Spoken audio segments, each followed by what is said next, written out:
আমি জাতীয় নাগরিক পার্টির নেতৃবৃন্দকে আমাদের আহ্বানে সাড়া দিয়ে এখানে উপস্থিত হওয়ার জন্য, আমাদের সাথে আলোচনায় উপস্থিত হওয়ার জন্য আন্তরিকভাবে ধন্যবাদ জানাচ্ছি। জাতীয় নাগরিক পার্টির পক্ষ থেকে আমাদের পাঠানো স্প্রেডশিটের ব্যাপারে তাদের মতামতগুলো তারা দিয়েছেন, আপনাদের সেজন্য ধন্যবাদ।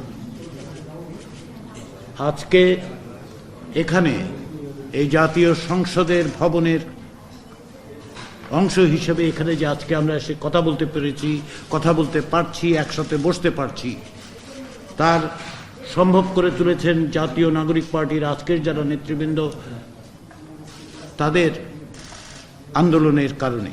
সে কারণে আপনাদের কাছে আমরা কৃতজ্ঞ। জাতি আপনাদের ইতিহাসের অংশ হিসেবে মনে রাখবে। বাংলাদেশের ইতিহাসের এক উজ্জ্বল অধ্যায় আপনারা তৈরি করেছেন, তার নেতৃত্ব দিয়েছেন, সেজন্য আপনাদের কাছে আবারও আন্তরিক কৃতজ্ঞতা।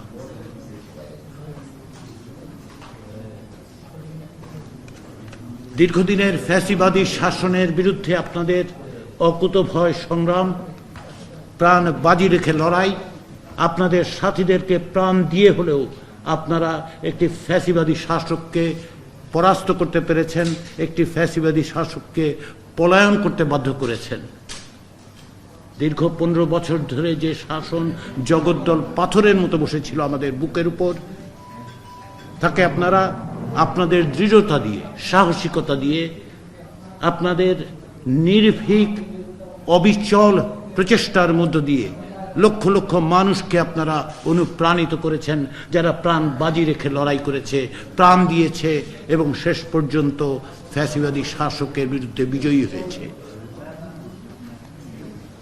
সেই বিজয়ের পাশাপাশি আপনারা সুস্পষ্টভাবে বলেছেন যে আপনারা একটি নতুন রাজনৈতিক বন্দোবস্ত চান, এবং আপনাদের এই বক্তব্যের পরিপ্রেক্ষিতে দীর্ঘদিন ধরে যে আকাঙ্ক্ষা মানুষের মধ্যে ছিল, সেই আকাঙ্ক্ষা মূর্ত হয়ে উঠেছে এটা রাষ্ট্র সংস্কারের জন্য। এই অভাবনীয় এবং অভূতপূর্ব এক গণ অভ্যুত্থানের নেতৃত্ব দেওয়ার জন্য এবং তাকে আজকের দিনে বাংলাদেশের রাষ্ট্র সংস্কারের পথে অগ্রসর করে নেওয়ার জন্য আপনাদের সহযোগিতা, আপনাদের অবদান আমরা অবশ্যই কৃতজ্ঞতার সাথে স্মরণ করব, জাতি কৃতজ্ঞতার সাথে স্মরণ করবে। এই দেশের ইতিহাসে আমরা বারবার দেখেছি গণতন্ত্রের আকাঙ্ক্ষাকে কিভাবে পর্যুদস্ত করা হয়। আমরা দেখেছি কি করে গণতন্ত্রের সংগ্রামের মধ্য দিয়ে যে বিজয় অর্জিত হয়, সেই বিজয়কে বিভিন্নভাবে ভুলুণ্ঠিত করা হয়। রাষ্ট্রকে কিভাবে এক ব্যক্তির করতলগত করে একটি শাসন ব্যবস্থা তৈরি করা হয়েছিল। আজকে সেই সম্ভাবনা আপনারা তৈরি করেছেন, আপনারা নেতৃত্ব দিয়েছেন, লক্ষ মানুষ আপনাদের ডাকে সাড়া দিয়ে পরিবর্তনের পথে এক নতুন বাংলাদেশের সম্ভাবনার জায়গাগুলো আপনারা তৈরি করে দিতে পেরেছেন।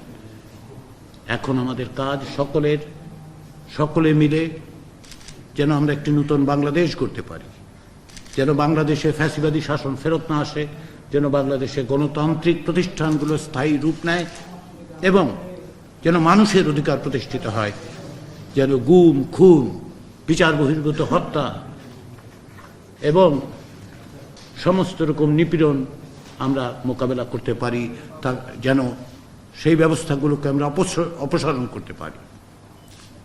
সেই জায়গায়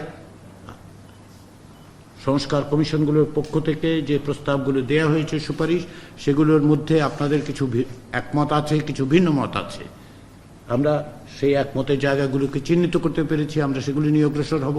পাশাপাশি যে সমস্ত জায়গায় আপনারা আংশিকভাবে একমত কিংবা ভিন্ন মত, আপনাদের সাথে এক টেবিলে বসতে পারার জন্য আমি গর্ববোধ করি এবং আমি অধ্যাপক মোহাম্মদ ইউনূসের পক্ষ থেকে আপনাদের আন্তরিকভাবে ধন্যবাদ জানাই।